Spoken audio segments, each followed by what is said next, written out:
And good morning, good afternoon, good evening, everybody. Welcome back into the Dragon's Den. My name's Digital Dragon. I'm a 3D printing variety streamer here on Twitch. Some of you might ask what that means. Well, it means I do everything from machine unboxings like our X1C carbons over here, some of our Centauri carbons down below, to full up machine builds like our Vorons over here, beta testing like our box turtles and various hot ends, and prototyping as well. Welcome on in, everybody. How's it going this morning, Waters? Waters, Mrs. Dragon is planning on coming your way. I'm trying to get her to hold off. We're going to have a hard stop at noon today, so this is going to be a shorter stream. I apologize. I was running late, and then Mrs. Dragon had a problem with the P1S and her AMS that I had to stop and solve, and yeah. So we're going to have a semi-shorter stream going on right now. I will tell you that we do have a print going on the Centauri Carbon that we worked on and put the Open Centauri firmware on last stream on Tuesday, or excuse me, Thursday. Yeah, Thursday. And we got some prints going on over here in X1C #1 for Evil Diesel. So we've got some stuff going on in the background, and we're going to be assembling a project this morning. No,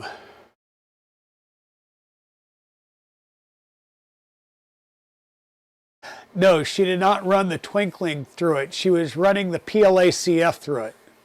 And it was right at the end, and it was trying to retract the filament, and the filament snapped right at the spool. So it couldn't pull it all the way out, and I just had to take all the tubes out and yank it to clear all the filament paths. It's up and running right now. Yeah, she definitely says, you know, she was told by you, don't run the twinkling through it at all. And had I realized that she was running the PLACF through it, I would have told her to not to, and we would have run it through the side. But it is what it is, right? So, we're going to chat a little bit, and then we're going to assemble something here. But yeah, we're going to have a hard stop at noon and head down your way, Waters. And I will be doing at least a little bit of filming, or at least some content on the Optimus P1 later today. Yes, Eagle, definitely. Go Air Force, beat Army all day long.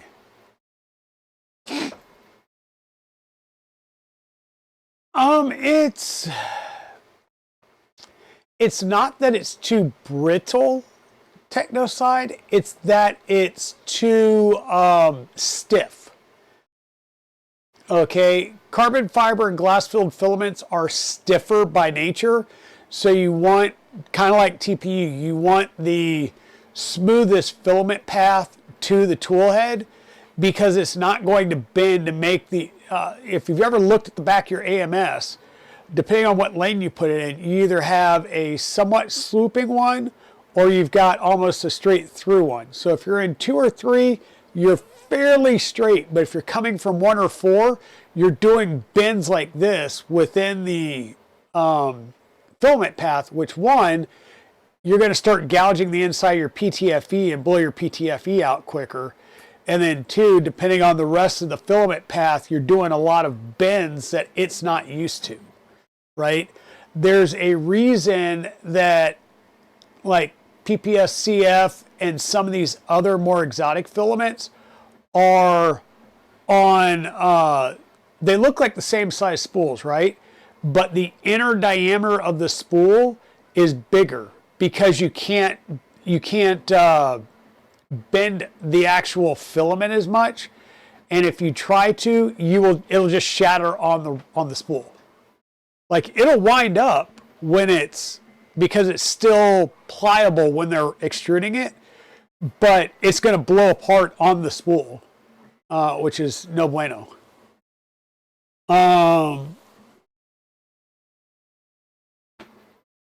You'll be heading out at 11:30 to go open and leaving the store by 2. Uh-oh. Okay. So one of the things I want to sit down and, or not sit down, we're going to stand and chat for a little bit. is we're talking about the new announcements out of Prusa that everybody was dropping yesterday or the day before. Couple of nice things here. Shipping in the U.S., all import and duties or tariffs are included. So the price you see is the price you're paying. You're not going to get a surprise bill when the carrier delivers it and says, here's what you have to pay in order for us to either deliver it or, you know, COD, cash on delivery type thing. But this is one of the big announcements that just came out. As you know, we built the Core 1 not too long ago down at Ecovate 3D. We did a 13-hour long live stream where we built the printer. I came back in the next day, tensioned the belts, and started the new print. Hey, Timur, welcome on in. So the Core 1L has been announced. This is a 300 by 300 by 330 build volume. So it's almost twice as much build volume as the standard Core 1. Because this is a not an upgrade path for an existing printer like the Core 1 has an upgrade path from the Mark IV S or S Plus or whatever it was. This is a clean sheet design. They did a few things differently. So one, rather than all steel panels all the way around, the frame itself is still stamped sheet steel, but the panels on the sides and the bottom, I believe, I know the sides for sure, the bottom I think is stamped aluminum, right? It's aluminum sheet. So this printer, while being bigger than the Core 1, is actually less weight than the Core 1. All right, what? Like random box just yeeting from somewhere. I have no idea. Okay, you go there. Doesn't matter. So I am very intrigued about this. It also comes with an actual mains heated bed. And they changed the heated bed to, rather than the printed circuit board, once again, it's a mains heated bed with a full up magnet structure on it as well. So it's pretty nice. If you haven't seen any of the launch videos, please go see one of the launch videos. Everybody and their brother that had a launch video that got brought out to Prague for the event has a affiliate code, so feel free to use it if you've got one. I believe, yeah, shipping starts November 7th. How many people are going to order and how quick are they going to get them out? Don't know. Might be a Christmas gift if it comes in, but yeah, there's none. They're not in the US yet. They're saying that shipping starts November 7th. So, hey, Projects at Dad's Garage, how's it going? We got your mug. I did see that you were rocking my mug yesterday. I apologize for not seeing the stream and jumping on. 4 or 5 o'clock, that was right around the area where I was closing down for the day from work and trying to get everything set up to head out for D&D night last night. But like I said, this is a beautiful looking bed. Glad to see it. I believe it's a true Mike 6 bed with a mains heater on it. It does have the option of getting a different sheet. And of course, I always love the satin sheet the most. It's just, I love the look and the feel of it. And then always get that advanced filtration because, well, you're probably going to need it. By default, this printer also comes with the camera where the Core 1 kit did not. You had to pay extra for it. So this is a pretty good deal, I think, personally. After buying the Core 1 and then seeing that this is $2,000, it's not much more than the Core 1 for the the volume that you're getting, and it's price competitive with you know, a Voron kit in a 300 or 350 size. I mean, 300 size Voron is $1,500–$1,600, and you're having to build it. This is pre-built, has full customer support behind it, and I will say this again.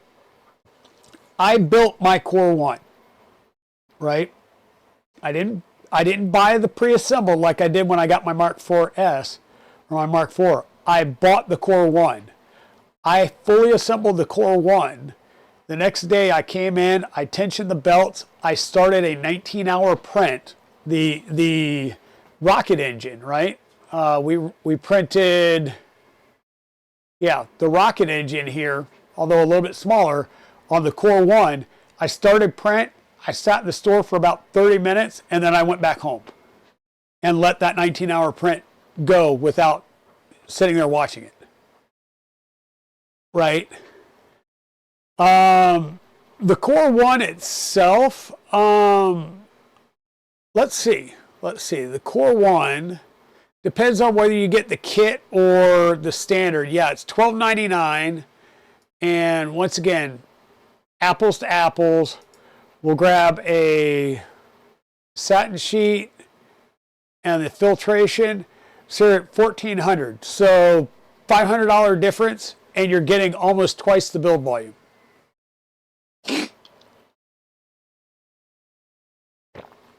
Like I said, you can get it cheaper if you do the same thing in the kit form.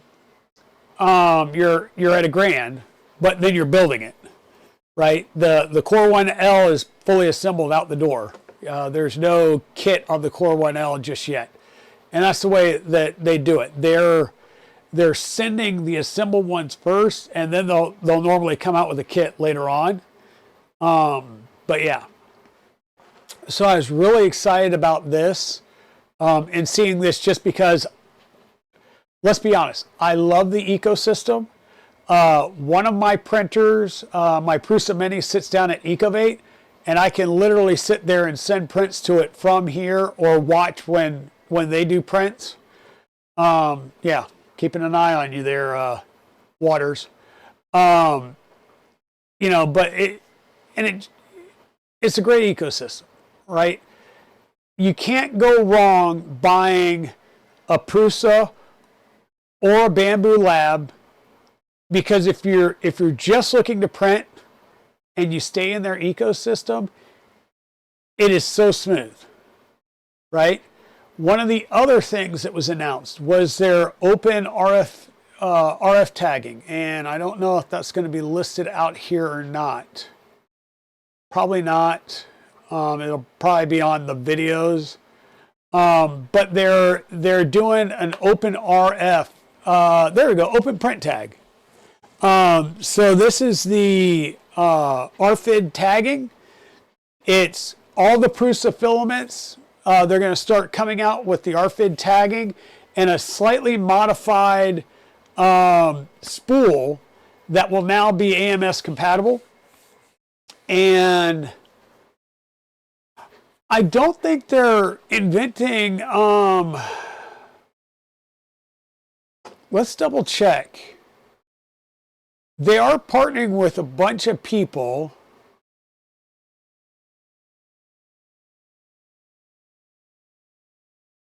And that's something we can definitely check out in a couple of weeks when we go to Forum Next, Waters.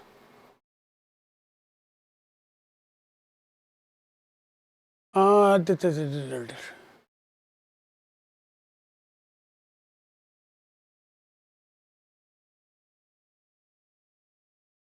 just kind of scrolling through this real fast to see.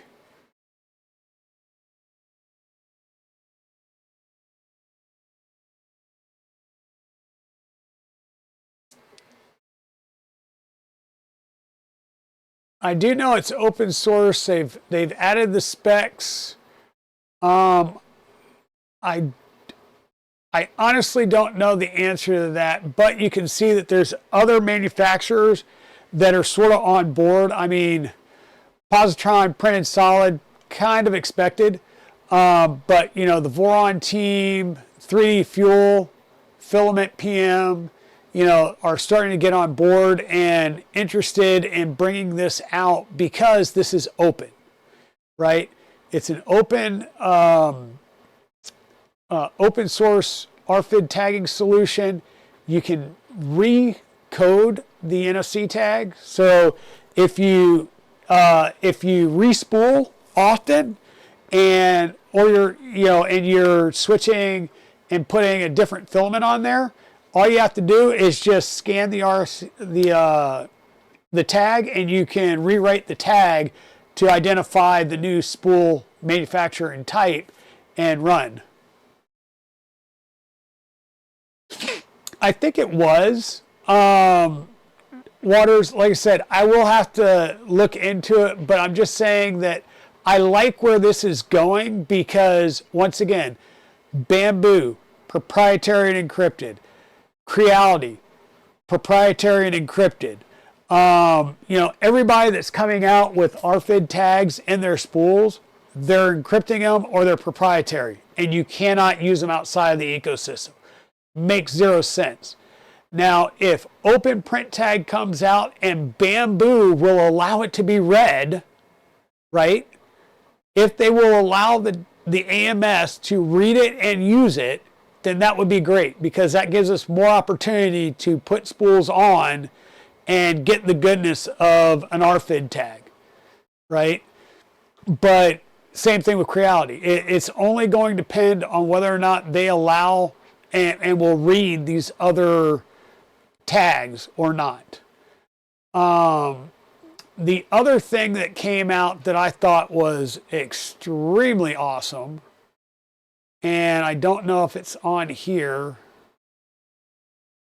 not seeing it, but that's okay, was the partnership with Filament 2, which will allow, this is really great, this is only on the XL,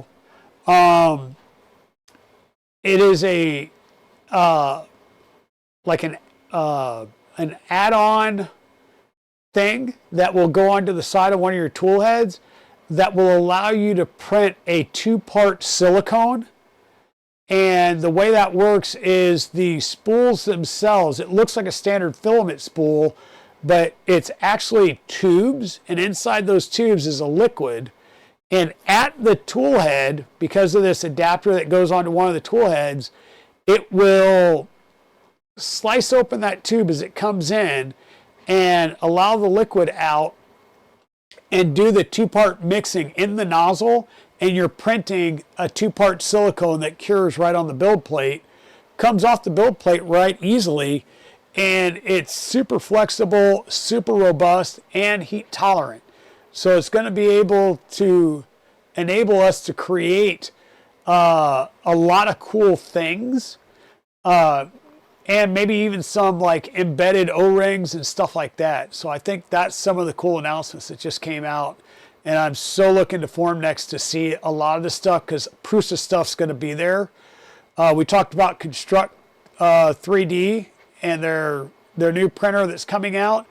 Unfortunately, it sounds like they're not going to make it to Formnext with that printer, but they may have, or they're going to try and have it at Smurf, which I think is more local to them anyhow. So yeah, I'm going to try and see if this will. Hey, we got something sticking still. Awesome. I've been chasing issues. I got about 80%, and we had the same type of issue as this one where it broke free from the bed. So I'll be honest with you, it's got nanopolymer on it right now. I put some nanopolymer on it, so it's going to be sticking there fine. And I don't know why the camera feed's wigging out there. Awesome. So, hey, Havoc, welcome on in. So now we're going to switch over to the bench, and we're going to see one of the cool projects we have down here on the bench right now. This is going to be our little assembly project today. So, but yeah, Waters, I fully anticipate while we're out at Formnext, we're going to take some time and go over and hang out at the Prusa booth and chat with them some about their new stuff coming to market. So what we've got here, and we're going to have to basically assemble this from the bottom up, is a file from Galactic Armory. It is the Brute, I believe they say it's the Brute, yeah, the Brute game controller holder, right? So this is going to be a figure. It's, think of a tabletop miniature on steroids. It's massive, and you're going to be able to put your game controller on it. So that's what the plan was for today, to assemble that. And once I get this assembled, I'm actually going to take it to a friend that does really, really good miniature painting and see if I can't get them to help me in getting this painted so it can be on display and I can use it. We're going to put a little bit of super glue on there. We're going to hit the base with activator.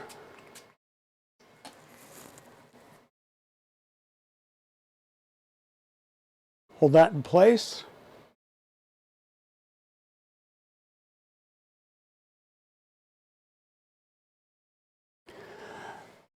Now, the one thing I always forget, and I always try and test my bonds real quick, this is Instacure, but this is the medium gap filling, so it's a little thicker. If you're using regular super glue, it would most likely cure a lot quicker than this does. I mean, it says it's Instacure, but I find that not always to be the case.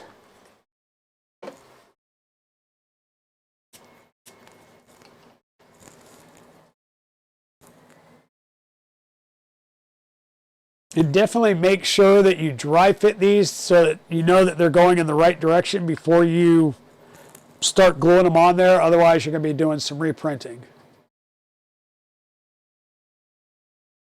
You've emailed with Filament 2 before about their silicone printing. Yeah. Yeah, see? So takes a little bit longer than they normally say because this is a gap filling. If it was a standard lower viscosity glue, it wouldn't take that much time. I did go through and I used the file to clean up the supports.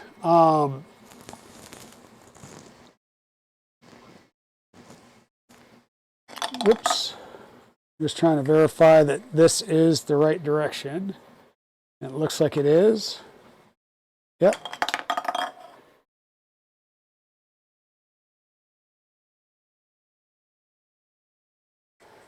All right.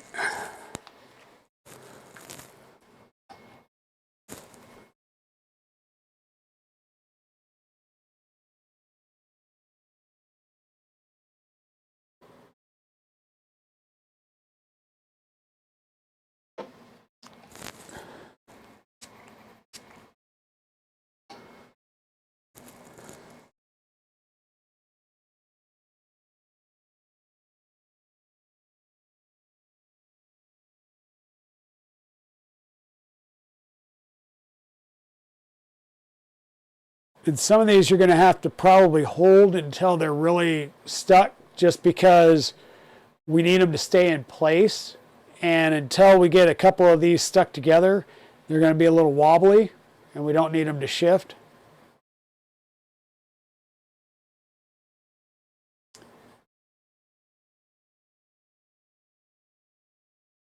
All right, sounds good, Waters.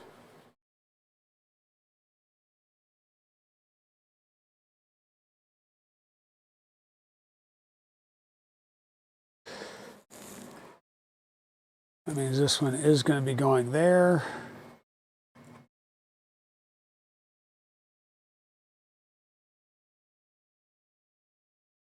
And now's where it gets interesting, because I do this here and then I've got to put the two leg pieces in. So the question is do I do one of the legs in here and then be able to bring it down and join it together, or do I try and do these two and then somehow jam these together? I think I'm going to do it this way.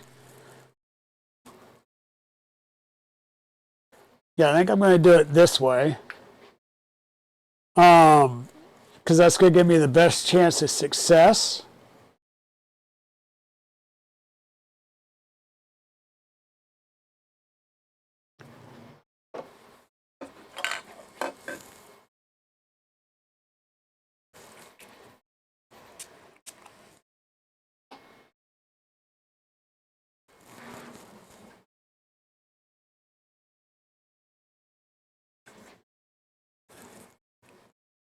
And once again, I'm just going to kind of swivel it around a bit so I can kind of feel where it centers itself. And then we're just going to hold it in place.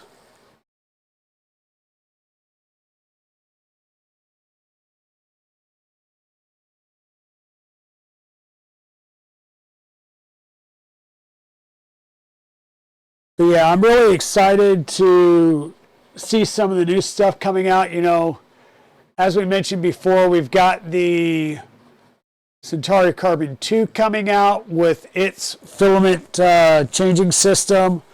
We'll have the new Core 1L coming out. Who else announced a new printer? There was somebody else. Oh, all the stuff coming from Bamboo with the P2S and stuff. I'm really interested to see, you know, the P2S live and in person. It basically looks like the P1S and the X1C had a kid, which is not a bad thing.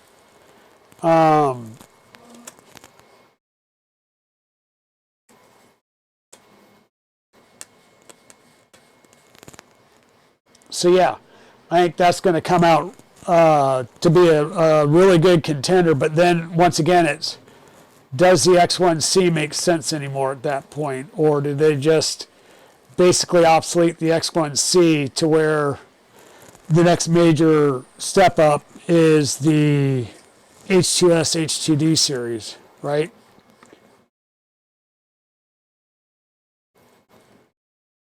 All right, so we're getting our glue there, and we're going to put our activator over on this side. So we're just going to spare activator over there. We'll take our body and kind of lay it down in there.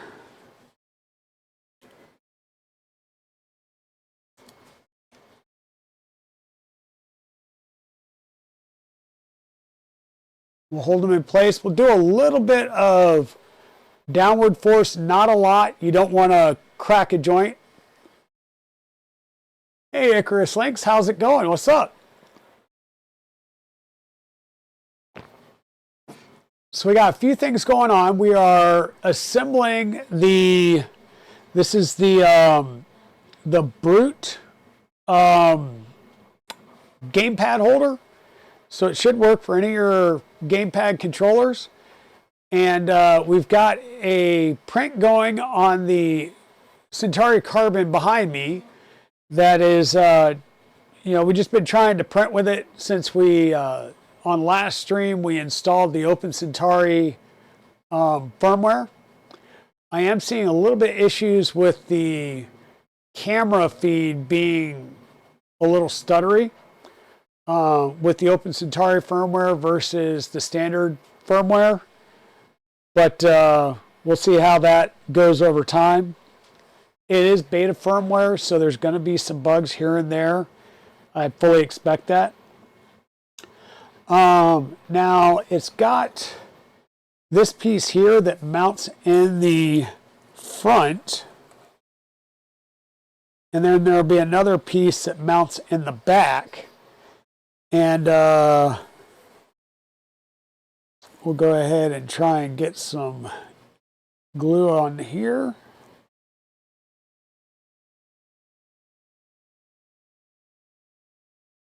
Which kills me because they have this armor all done up nicely here.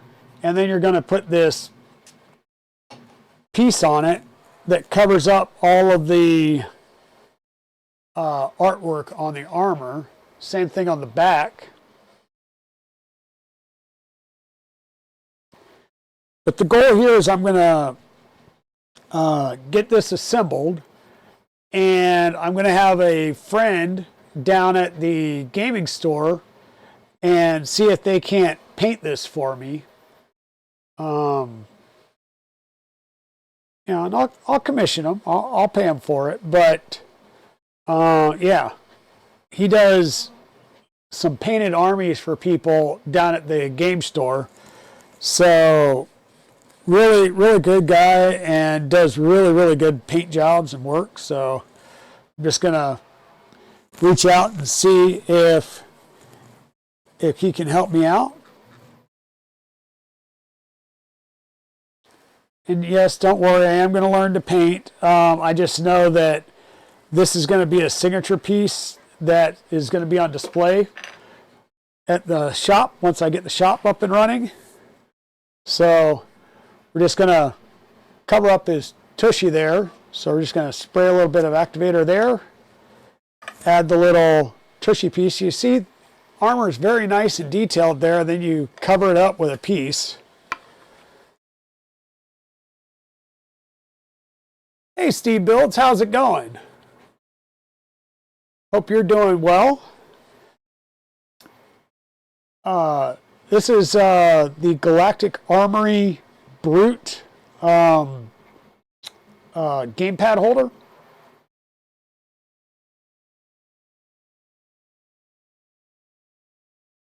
This is FDM. This is not resin. This is FDM. And it was printed on the X1 carbon using Bamboo Lab gray filament. So this is just straight Bamboo Lab gray filament. And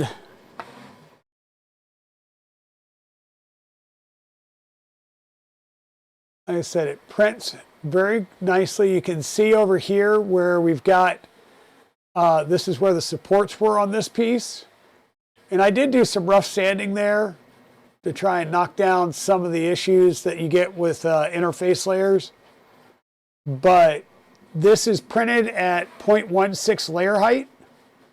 Everything else is pretty standard. I think 2 walls and 15% infill. Yeah, it's a pretty detailed model. The stuff coming out of Galactic Armory is really, really nice and detailed. I really like their models and such. Okay, so we're going to test that dry fit.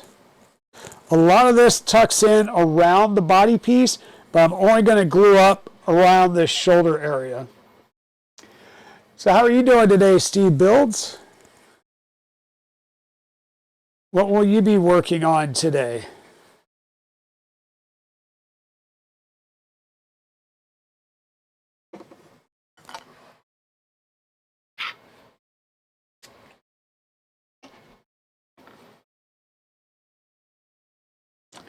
And once again, we have enough time. We can just kind of rock that, let it find its natural position, and then we'll hold it in place while it dries. Just getting up and around, working on everything, a bit overloaded on exactly.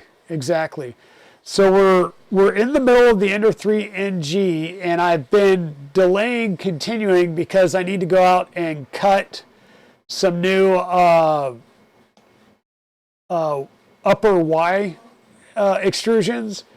And when I do it and I drill the blind joint holes, I need to drill them with the drill press because I did it by hand on stream, which was not the best idea, and my holes were not vertical, and I was having problems getting everything lined up. So I've got to fix that. So cutting new rails and stuff. I have 2 mills. I have the Milo and I have the rat rig mill. Both of them are out in the they're both out in the shed. I've got the new controller for the rat rig that I need to go and swap out and do the electronics on. And then I was going to build Casa. Now there's some stuff that may be going on in the very near future, which is why I have not been doing that particular content. Because right now I'd have to go out in the shed, because once it gets built, it's not getting moved. And we may be, I'm working on shop space right now.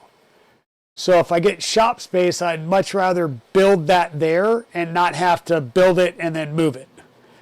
Because the easiest way to move the mini mill after you get the enclosure is to disconnect and pull the mill out, and then move the mill and the enclosure separately. And even still, the mill is hefty. Like, you partially disassemble the mill to move it. So I'd much rather build it in place where it hopefully plans on living for a little bit.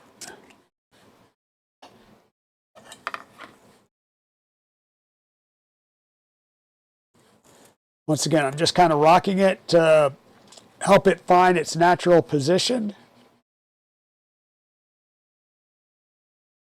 But yeah, it will be quicker and more precise, because you shouldn't need drill jigs, right? You cut you can cut it to length. You can machine the ends off, because that's how they do it in the factory.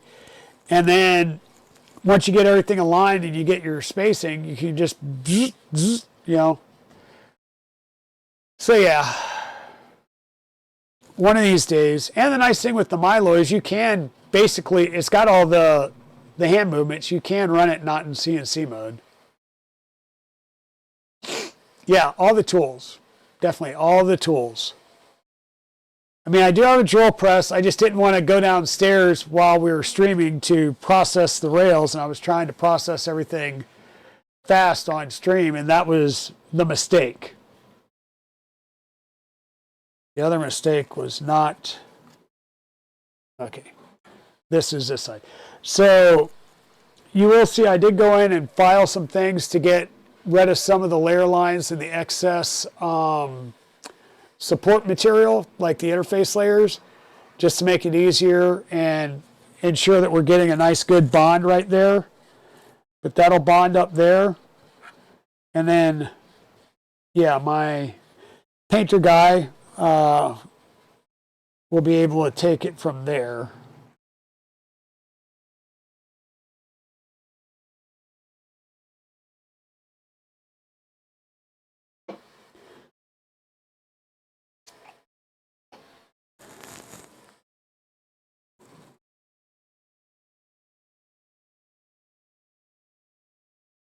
Hey, Pilot 3D, how's it going? Welcome in.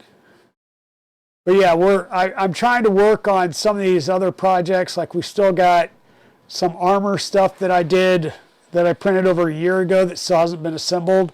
So I need to start looking at that. We still need to finish a chain sword. Yeah, we need to finish a chain sword that will just be a display item that won't... We'll just say there's some issues.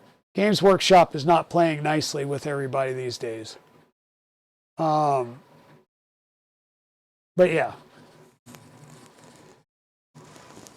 And I do have some new filament and a new hot end, or not new hot end, but a new nozzle. So I went ahead and bought some stuff from Cheaty. They've got a tungsten carbide nozzle option now for the Q2. So I went ahead and bought one of those, and we'll put that on the Q2 at some point.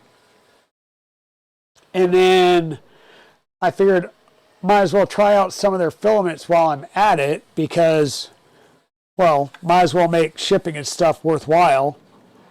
And normally if you do a certain dollar amount, you get free shipping. So we played into that. And so I picked up 4 rolls of their PETG carbon fiber, and I want to see how that prints, and compares to some of the other PETG carbon fibers that I have here in the shop. So we'll work on that, and I'll show that off here in a second. Let's see. Still need to do some tuning on the riff and on the Magenta Rising, the two printers that I had at 3D Printopia. I did get the nozzle fixed on the riff. The issue I was having with jams on the cold side was because my PTFE tube was about 0.5 millimeter to 1 millimeter short. We fixed that, and so that's good now. Haven't had any more filament jams on it. We're just trying to tune in a 1 millimeter nozzle on that printer.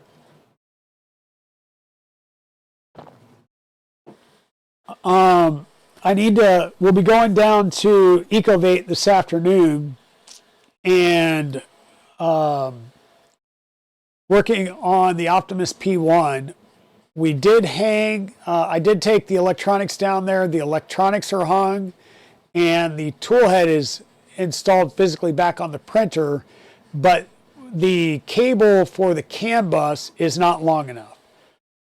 So we're going to have to extend that CAN bus cable, and I've decided I'm going to extend it, not try and replace it wholeheartedly, because I just bought a bunch of 3DO CAN bus cable, and I really don't want to make my own XT30 cable because it won't have an overmolded end on it, and I much prefer having the overmolded XT30, the business end, where it's going to be getting a lot of flexion because it's going to protect the wires a lot more. And I'll just use some of that to extend the wire out. The question I'll have to myself is whether or not I do like if I solder it or if I just do a connector. It all depends on, is that joint going to wind up being inside a cable chain or not? Because neither one of those is really approved in a cable chain. If it's going to wind up being in a cable chain, then I'm probably going to wind up running a long cable through the cable chains. And at that point, do I pigtail it near the tool head, or do I just create a whole new cable?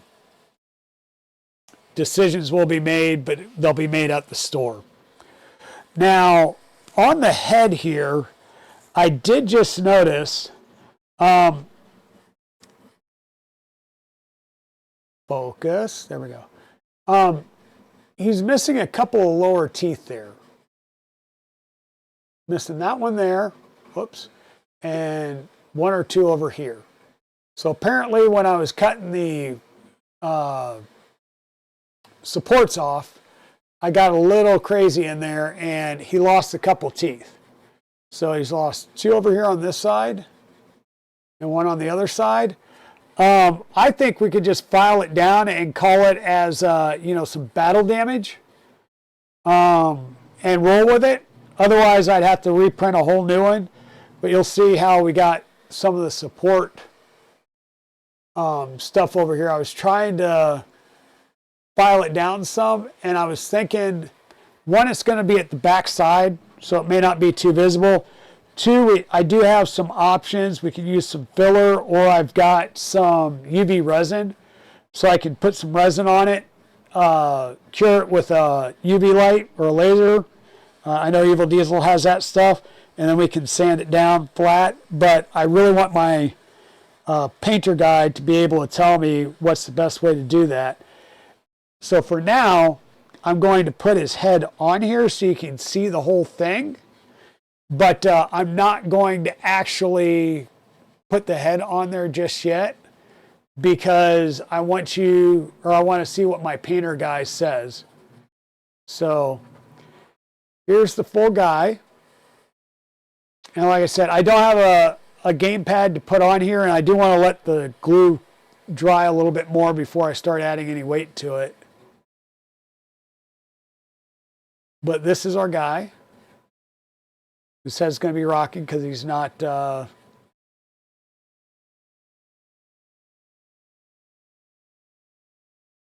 Yeah, I really like the Galactic Armory models because they are so incredibly detailed. I mean, just check out the armor and the details that are on the armor.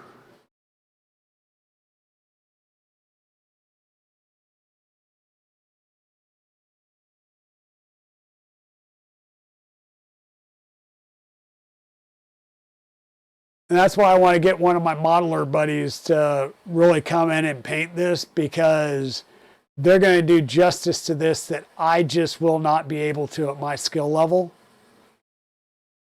So that's one of our projects today. And like I said, we got our Keytech nozzle in. This is a 0.4 nozzle, but it's a one-piece tungsten carbide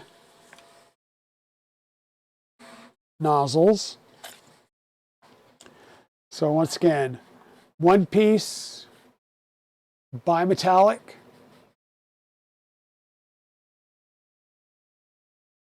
Tungsten carbide, 0.4.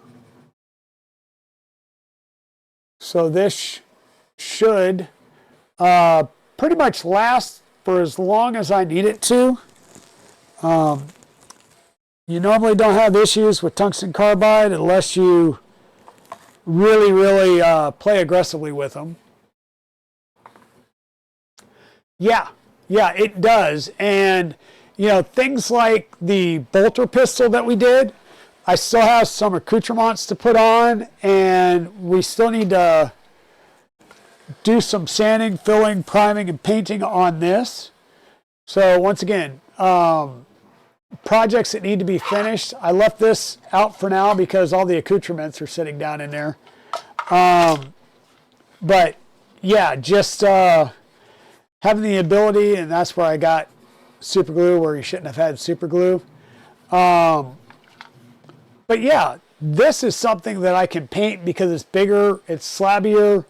You know, I can spray it to get the primer and stuff on there, and I don't have to worry about having an airbrush or things like that to get into smaller details and crevices. But yeah, we've got the bolt pistol, we've got the I've got the other bolt pistol, which is the it's the dual barrel bolt pistol, the storm bolter. There we go. So yeah, we've got some other projects to finish that we're going to try and get done. Just got done with our Voron cube here. So once again, this is after our reflashing to Open Centauri. I've done nothing more than bed leveling. So I did not rerun input shape or anything like that. And I'm trying to get some harshness to the light, but there is no ghosting on here whatsoever. Layer lines are beautiful.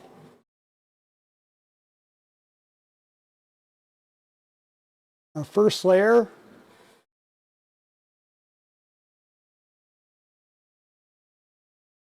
And our top finish.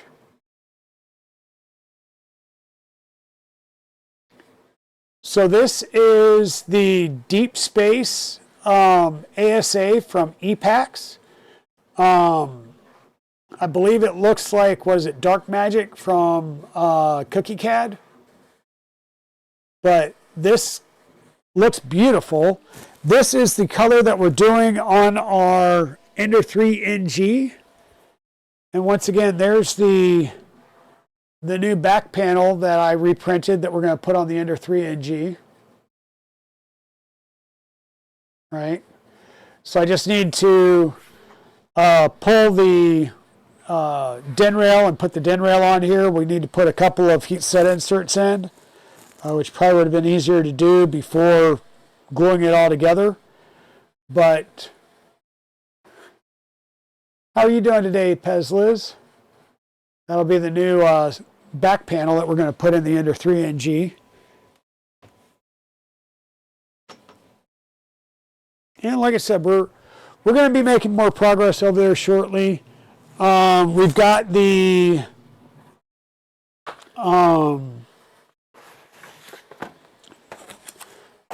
just want to see on the Keytech with their carbon fiber filaments, if they wrap them in plastic or if they wrap them in the Mylar bags.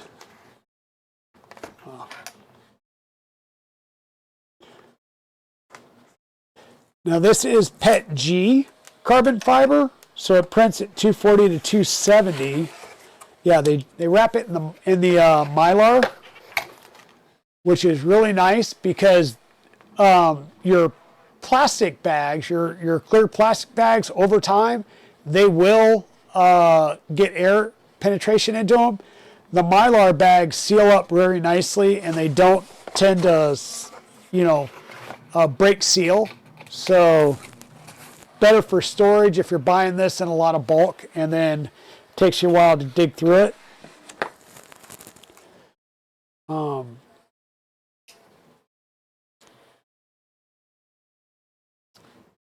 So yeah. Thank you, TechnoSide. Yeah, we just assembled this. It did come in multiple prints or multiple pieces. The head's not attached just yet because I know some people that will paint figures and then do the head separately. So I want to give the guy I'm going to ask to paint this the ability to do that, work within the workflow that they're familiar with. And then that'll also give them the ability to get in here and clean up the back sides a lot better. Or maybe I'll try and clean up the back side a little bit more with some either some UV resin cured or Bondo or whatever. But yeah, pretty detailed print.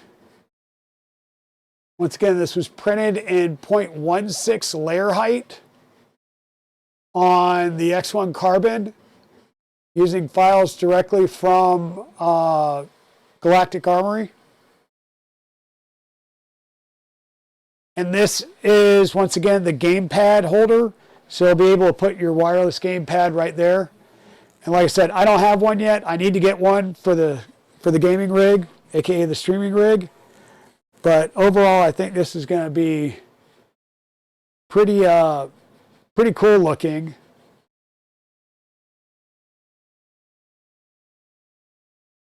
I really like a lot of their models. I've got their motorized chainsword that we were working on previously.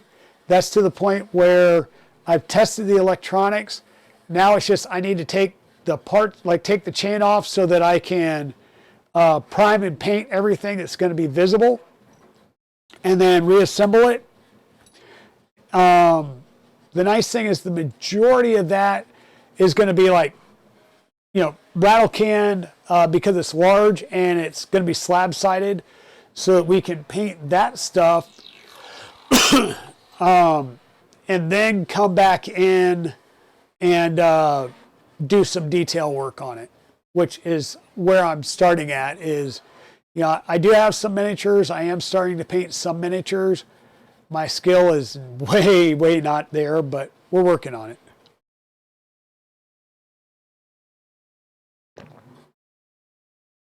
So yeah, basically I'm trying to finish up some projects, stuff that I have printed, just start doing the assembly so that I can come out and start doing some of the next stages, sanding everything down, priming, painting, doing all that good stuff.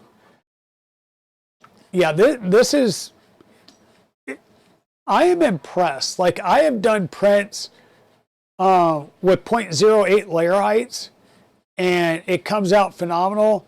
I've got a helmet. I was doing this is a single part bucket and then painted accoutrements that goes with this one. And I'm upset because I did drop this at one point. I mean, you can see it's got some, whoop, it's got some scuff marks on it from where I dropped it. This is haze from the super glue when I was super gluing these on. You still have the support marks on the eyes, but when I dropped it, let me see if I can't, you can see that opening. So I need to go in from the inside, hold this shut, and try and super glue it or gloop it from the inside to try and salvage this particular helmet. But it did crack all the way around, right? So it's cracked.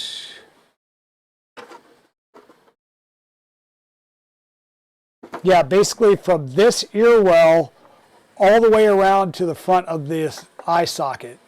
So really, like this much right here is what's holding the top half of this helmet on. So,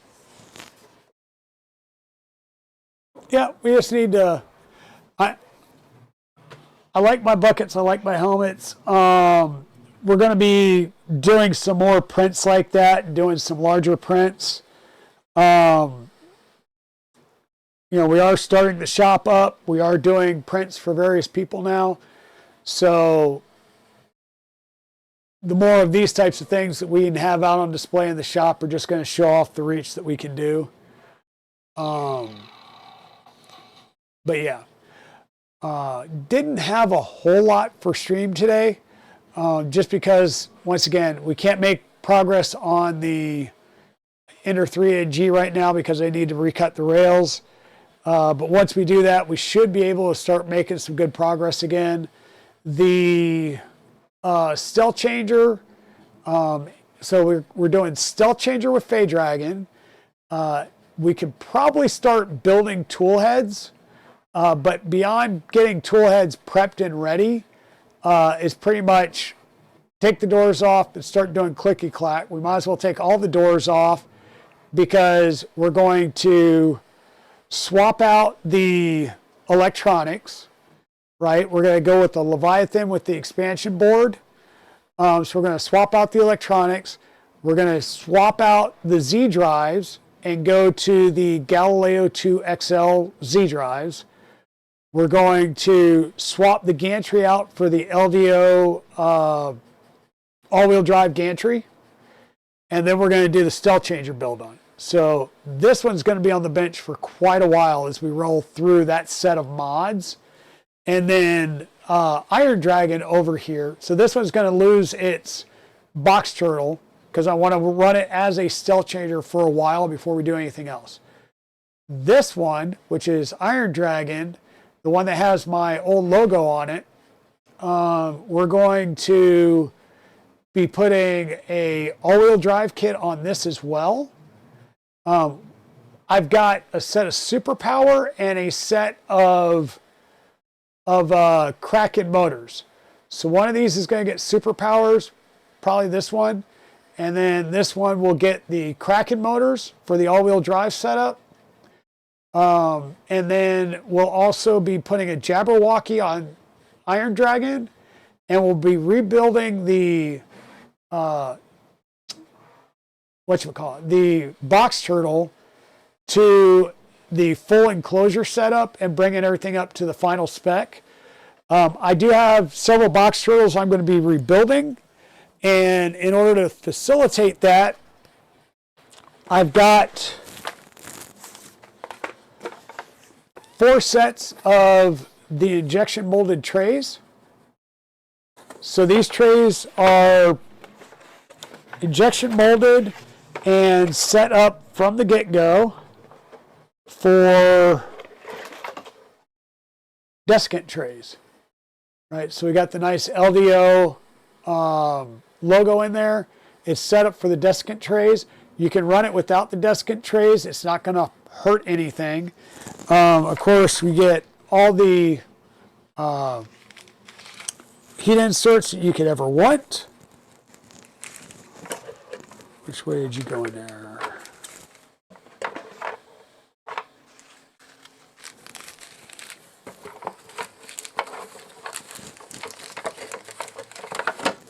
There we go. So I just went with the injection molded trays. I always print my trays black anyhow, except for the one we did at Murph, which was all of the neon colors. I also have a couple sets of the rubber tires and feet. That makes it a little bit easier. And then I've got the I/O boards. So the I/O board is a board that'll basically give you external ports just to make it easier to plug and unplug things. So this will be the outside. You'll have a USB, your CAN bus, your power, and I think this is the for the buffers. And on the inside, you'll have CAN bus, the buffers, and the USB that goes to the main board if you're running it in USB mode. So it just makes, it's more of a quality of life thing. But all of my box turtles are going to wind up with these, whether they're in enclosures or not. 1 second, folks.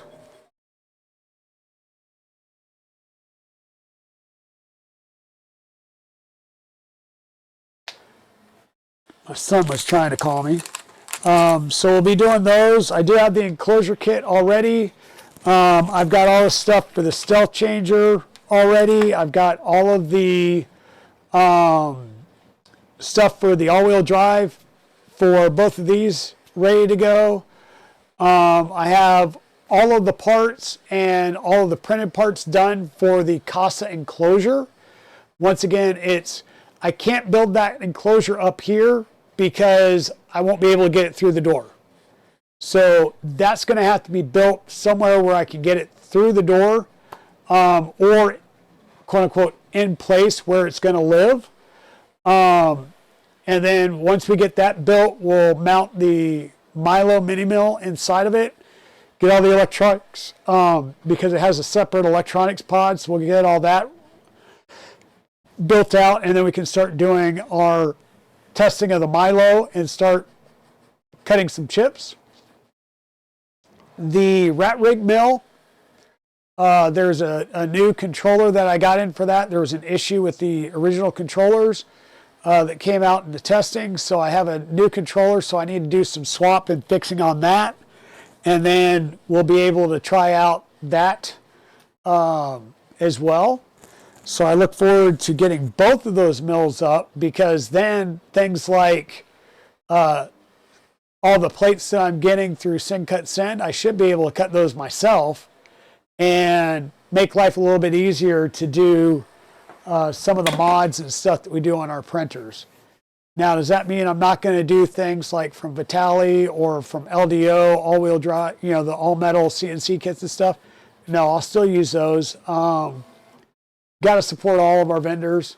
I love LDO and the products that we get from LDO, and just the quality that we get from LDO and the stuff coming from Vitali. I keep seeing it and I keep thinking like, oh, I need to go and do that, especially when I watch like Steve Builds use some of his stuff, or Killer Print's been doing a lot with Vitali lately. And I'm like, the quality of stuff that's coming out is just looking so beautiful. The things that I like is LDO, you're getting beautifully milled parts that are anodized, and they have that next level of polish to them, right? Then the stuff that you're getting from Vitali is all raw machine stuff. Beautiful, beautiful work. Everything is nice and smooth, but you actually get to see the machining lines and stuff. And that's just another different side of art, right? To me, that's almost like, and I can't remember the gentleman that used to do it, that was doing all the laser etched frames. Getting a frame and then having it laser etched was awesome. And it's just the artistic beauty of having it and seeing the stuff coming from Vitali. Much of Vitali's stuff is anodized now. But it's an option, right? Like you can still get the raw stuff still, right? Because Mandala Roseworks the same way. Like a lot of the stuff that you're getting from Mandala Roseworks is the bare metal, and you get to see all the CNC machining marks and stuff. And that's just me. I mean, everybody has their own, and there's times where having that fully anodized look so it matches the color scheme and stuff like that is worth it.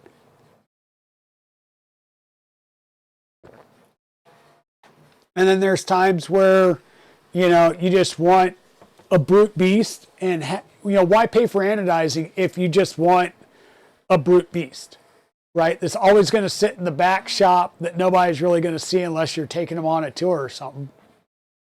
You don't need the bling there. You need the bling in the showroom or on the streams, right? But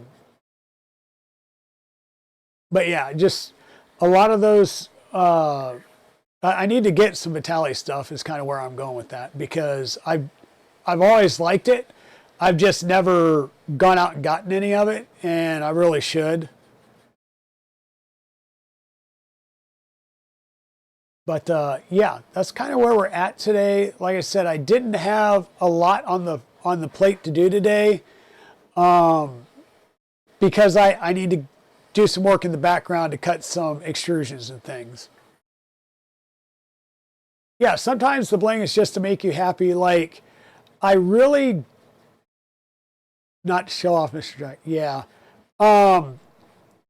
like when I did the Hydra mod on the Ender 5 Plus, when I did the 0G, there was zero reason to do it. My Creality bed was not tacoed to the point where I needed a Mic 6 bed. It is more stable on the Ender 5 Plus because you've got dual lead screws and dual 10mm rods on each. So you've got 10mm rods and a lead screw on each side, and it's a very stable platform. I was getting beautiful prints off of it with just the Mercury 1 mod, which is the Core XY top end. I did Hydra just because, right? And when we decide to go ahead and put it in the Nebula frame, that's where it basically turned into an entirely new printer build, because just looking at it, I didn't want to put black rails on a gray frame. So we went with standard stainless rails.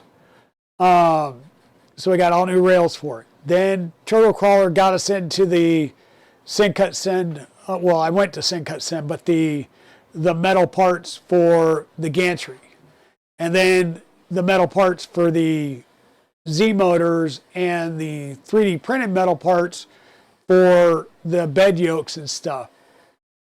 Wasn't needed at all. I was getting beautiful prints. It was more of, why not, right? And I wanted it more than anything. So I've got another full set of parts. They're right here, another full set of parts, and we're going to go to the smaller 0G and do the same thing, because that was the first Nebula frame that I built, which was using me going direct to Masumi and drilling and tapping myself. But we'll go through and do another build. Or not another build, but another upgrade on that one. Because why not? Why not? But yeah, that's all I've had. We've got lots of projects. I will tell you that the LH Stinger back here is, I did turn that on, update everything, and started a print, and then I got a timer too close error mid-print. So I was probably just printing a little bit too fast. Once again, the LH Stinger is a beast of a bed slinger. It's got beefy, I think they're superpowers on dual on the Y. There's one on the X, but there is a mod where you can do dual X motors, which would be super crazy. And then it's got the dual belted Z's on it. It's rock solid. God, is it rock solid, because it's all 30-30 or 30 series extrusions. And it prints beautifully, and it was printing beautifully. It was laying down plastic like you wouldn't believe, and it just hit a timer too close error. So, hey, Mrs. Dragon. Hi. One, we just got our Dunkin' run, which is always good. Thank you, Mrs. Dragon, for that. But what do you think? His head's not on there because I'm going to leave that off. I'm going to see if Thomas down at the game store will paint him for me. And he might want the head off the paint. We'll probably have to clean up the underhangs. But this is a Brute from the Halo universe. And he's got his hands out like that because you can put your gamepad controller in there. So it's a display stand for your gamepad controllers. Oh. But Very this will be in the shop. I'm going to see if I can't get it nicely painted by Thomas to show off his skill because I want some of his stuff. We're going to see if we can get him to paint some of Evil Diesel's miniatures as well that we can put on display there and kind of send some business his way. That's a great idea. Hey, Eagle. Say hi, Mrs. Dragon. Hi, Eagle. Yeah. Are you ready for the game? Yes. Air Force and Army. He's already made a comment about go Air Force, beat Army. That's the way he entered. So, yeah, we've got a rivalry game today. So, hey, Liz. We got Liz. We got Steve Builds here. Waters is here. Are you back at the store now, Waters?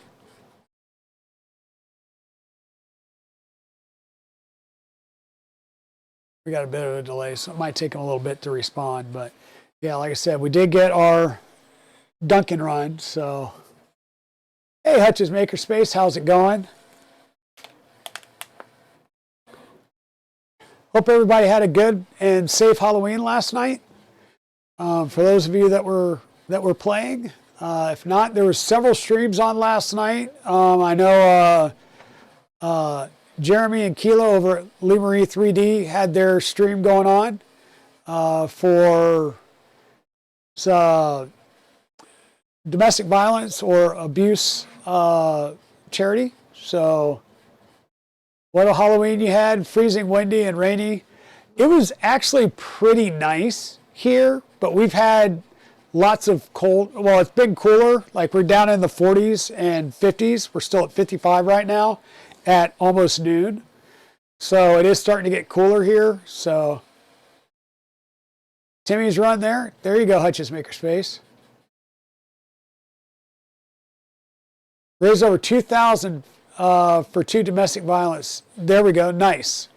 Thank you, Liz. Yeah, we still had D&D night last night, so me and Evil Diesel were over there, and yeah, it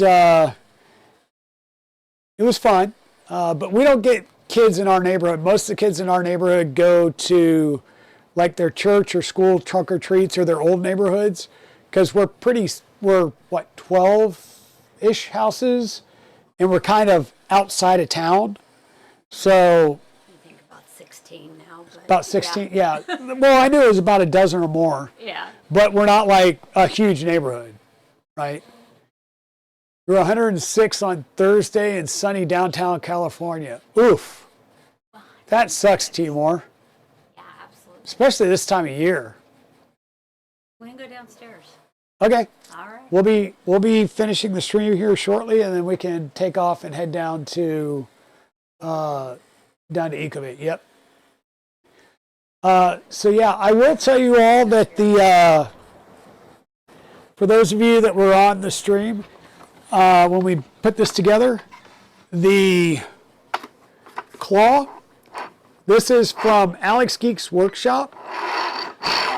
So our claw was a big hit down at the game store.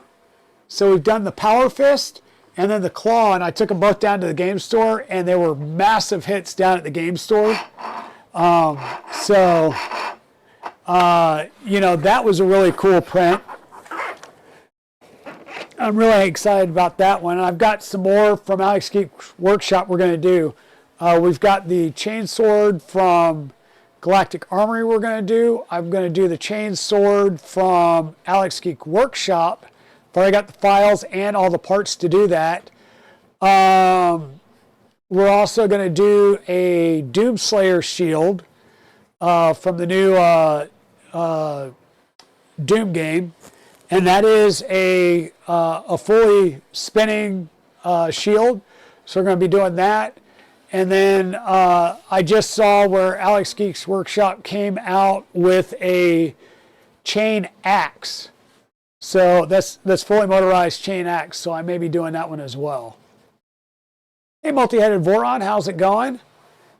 Hope you're doing well. I believe you're a relatively new chatter, unless you've changed your Twitch handle. Yeah, we'll see you soon, Waters. We'll be heading down there. Like I said, we're going to be cutting the stream here in a little bit.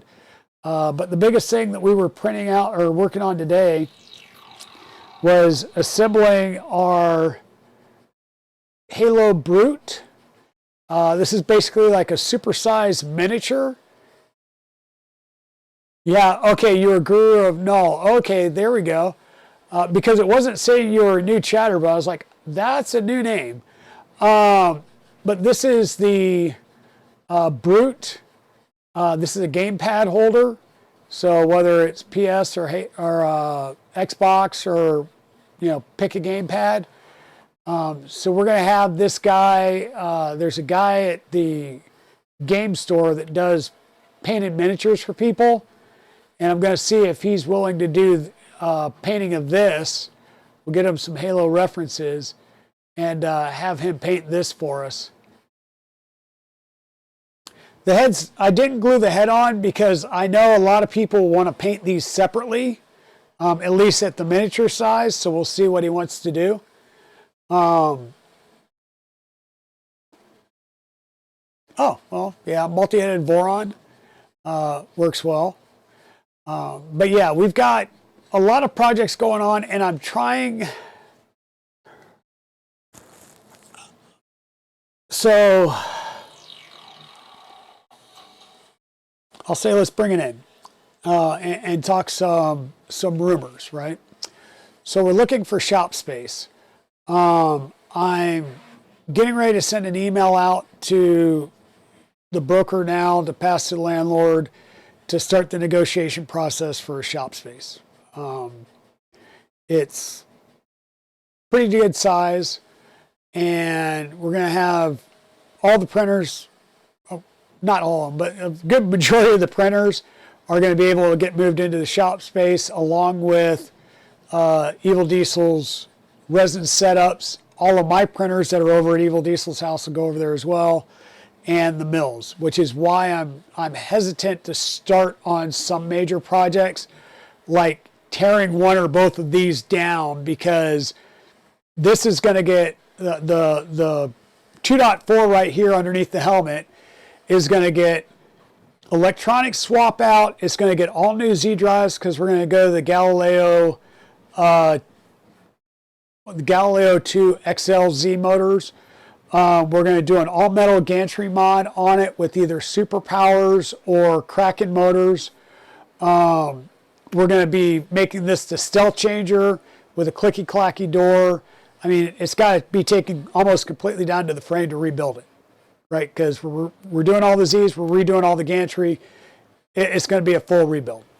We're going to do 4 heads to start with. If we can fit a 5th, we'll do it, but we're going to do 4 ant head stealth changer running conch plus hot ends from Fadus. So the Fadus conch. This is an M6 version, but I've got 4 of these already on hand to do the conch plus hot ends on them. Yeah. So this box turtle is going to get rebuilt and probably go somewhere else. I don't know about doing a full box turtle on top of stealth changer. I need to get stealth changer running reliably first. Then this one, Iron Dragon, is going to get all-wheel drive gantry and either superpowers or Kraken, whichever doesn't go on Fey Dragon. A Jabberwocky tool head to replace the stealth changer, or the Filomatrix that's in it. And then the box turtle is going to get rebuilt to color match the color scheme because it's not there right now. Go up to full specs, and I've got the enclosure for it. So we'll be doing a lot of build project stuff coming up here soon.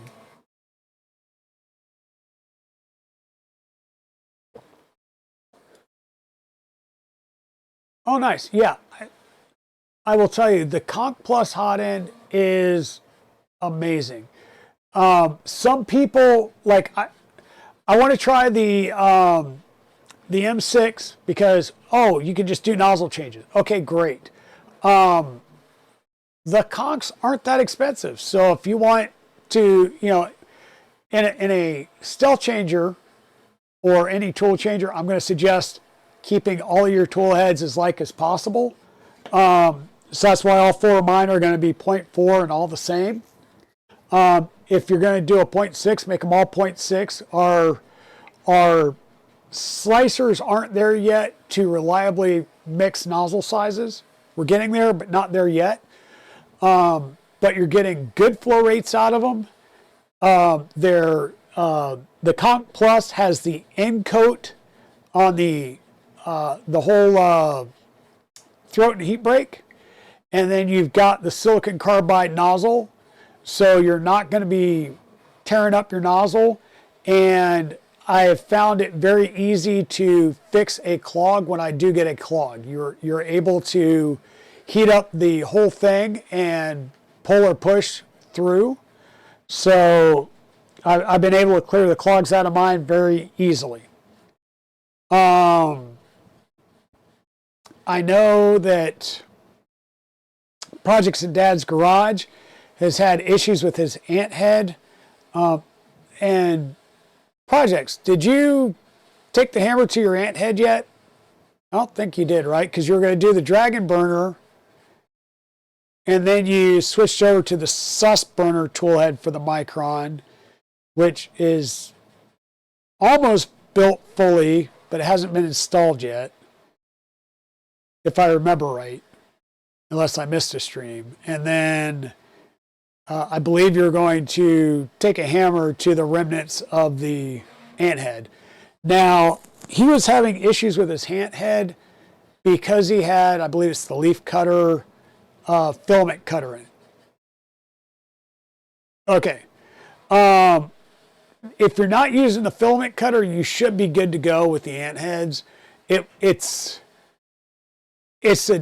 When you do the filament cutter, you don't have a captive PTFE tube anymore, which allows that PTFE tube to rise out of the top of the hot end, and he kept getting a lot of cold end clogs, like I was getting on the Tube Compact out at 3D Printopia, because the PTFE tube was either not long enough or it can pull up and out of it during the retracts and stuff. So there's a design flaw there, and if I was going to do a filament cutter, I would probably switch over to Dragon Burners anyhow.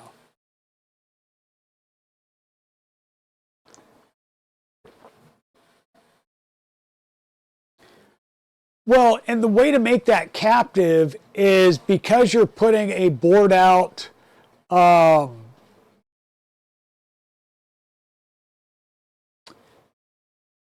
because there's a bored out heat set above and below where the cutter's at to give you the rigidity you need to cut the filament, you're going to wind up with a piece of PTFE tube that's less than 1 centimeter long. One, that's incredibly hard to cut to the right size, and then two, if it's just a shade too much, now you're compressing it, which decreases the inner diameter, and you can have other issues out of that. It's just, yeah. And Filomatrix gets around that somewhat because you're using a heat set, I think, on the extruder side, and on the tool head side, you're doing a drilled out M3 nut that you press fit into it. But it's the same thing. You have to do something like that. Otherwise, the PTFE tube can work its way out over time and cause issues. So yeah. But I'm looking at, I know with the ant head, I can get 4 tool heads in there. By doing the all-wheel drive mod, I think I'm going to, when I do the all-wheel drive mod, I think it's going to prohibit me from even attempting to put a 5th tool head in it. Just because you need a certain amount of gap between them. But I'm fine with 4. That's fine. I've got a 5 head sitting right next to me in the form of a black box. So, yeah. And one of the nice things about getting the shop space is it's all 20 amp circuits, which means I can actually run all the printers. Like right now, Mrs. Dragon is extremely lenient with me because I have printers all through the house, because my only 20 amp circuit is in the living room and then out in the shed. Everything else in the house is a 15 amp circuit. So if I run, like there's been days where I've run 3 of my printers doing ASA prints the whole day, and then all of a sudden that one will hit where the beds heat up at the same time, and I blow the circuit. And from then on, I'm normally popping the circuit if I try and run more than 2 prints for that day. So it's frustrating. So being able to run everything is going to be nice.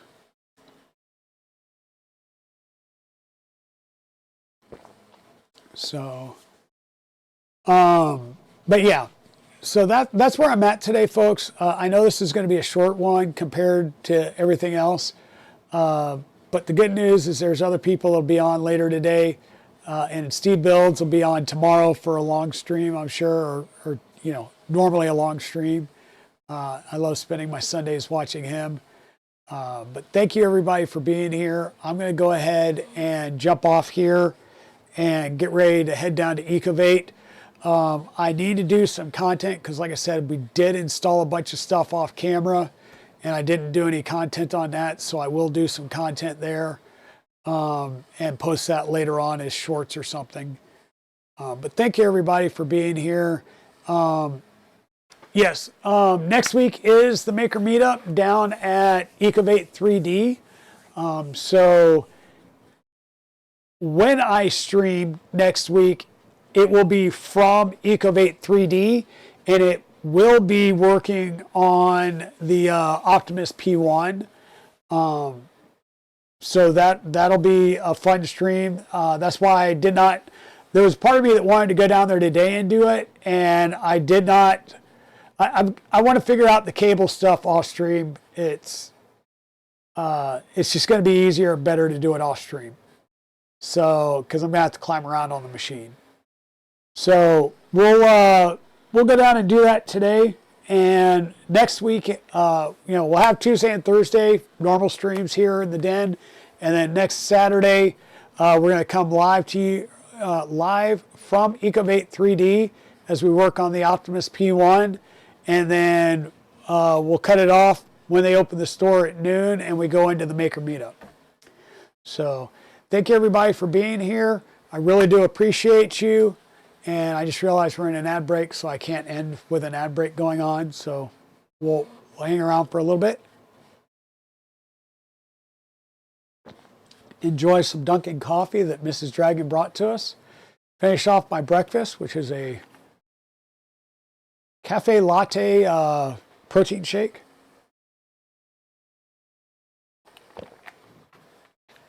Helping me stay caffeinated today. But yeah, a lot of projects, a lot of stuff going on in the background, and I don't know how quickly we'll get into the shop or what work we'll have to do over there, but there will be content about the shop and things like that. It probably won't be on Twitch. It'll probably be something that goes over on YouTube. So if you're not following me on YouTube, please go over and subscribe on YouTube. I do have memberships available over there, so that's another way that you can support me is by becoming a member. It's not expensive. I think it was like the minimum tier that they let me set up is $3 a month. So if that's something that you could do, that would be something that's great. I do plan on doing more content once we get the shop space because I'll have more opportunities to do content while I'm there. So thank you very much, everybody, for being here. I really do appreciate all the support that you guys give me, both here, over on YouTube, and just in life in general. You know, this has been the most welcoming community that I've been part of, so I really do appreciate that. Everybody, have a great day. Have a good Saturday. Stay warm and dry. if you're out in the middle of the desert, hope you get a little bit of reprieve from the heat, especially since we're in, like, it's November. 100 degrees in November? That's crazy. But thanks everybody for being here. You all have a great day, and I will see you all next time. Actually, let me see real fast. I was about ready to sign off without rating it to anybody, and I'm not sure if anybody is up because I'm normally not done at this point. Is there anybody up and running?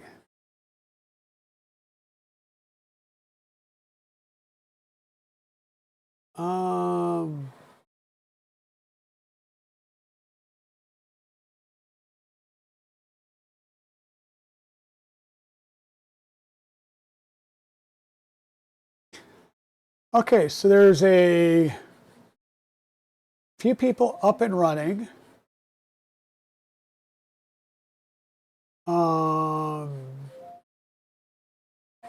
Yeah. We will jump over to Way Cool Wood, who is out at a market. So we'll jump over to Way Cool Wood and watch him as he's over at his market. It's a in real life live stream going on there. So thank you everybody for being here. I really do appreciate it. You guys have a safe and wonderful weekend, and we will see you guys on Tuesday, guys and gals, on Tuesday. Have a great one. Bye-bye.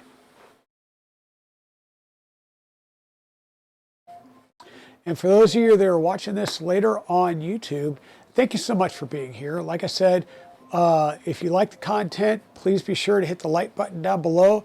Please, please, please hit subscribe. Majority of my viewers are not subscribers, so I really appreciate it if you'd hit the subscribe button down below.